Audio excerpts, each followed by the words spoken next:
बंधुओं, एक राज परिवार में बहुत ही योग्य राजकुमार थे।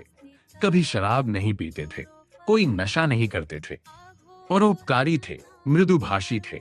उनमें दया और करुणा हुआ करती थी। उनके 3-4 मित्र हो गए जो कुकृत काया थे, शराबी थे। उनमें नैतिकता का ह्रास हो चुका था। वो राजकुमार को बराबर शराब पीने के लिए प्रोत्साहित किया करते थे, उभारते रहते थे। उनके दबाव डालते डालते एक दिन राजकुमार उनके प्रभाव में आ ही गए। राजकुमार ने अपने परिवार के विश्वासी और पुराने नौकर को आदेश दिया कि वह जल्दी से 5 बोतलें शराब की ले आए। नौकर माथा झुकाकर चला गया। काफी देर बाद नौकर लौटा और शराब की बोतलें रख दी। तब राजकुमार ने क्रोध से पूछा कि इतनी देर क्यों लगा दी तुमने? नौकर ने नम्रता से कहा कि मालिक, शराब खरीदने के बाद मुझे याद आया कि शराब के साथ कबाब की भी आवश्यकता पड़ेगी, इसलिए मैं कबाब बनवाने लगा। राजकुमार का क्रोध कुछ ठंडा पड़ा तो नौकर ने कहा कि सरकार, एक और इंतजाम करने में देर हो गई।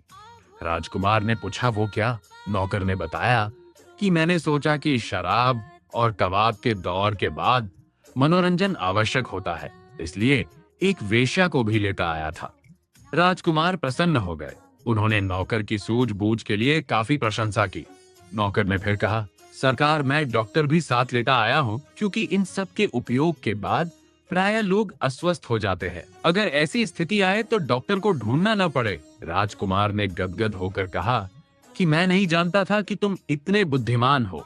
नौकर ने इस प्रशंसा के लिए आभार प्रकट करते हुए सर झुकाकर कहा कि कुछ और सामान भी लेता आया हूँ।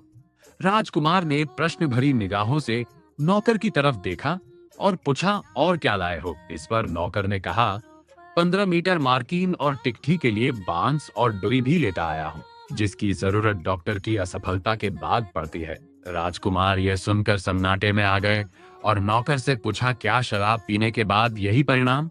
नौकर ने कहा कि हाँ सरकार, यही परिणाम होता है। दस परम पूज्य अवधूत भगवान राम जी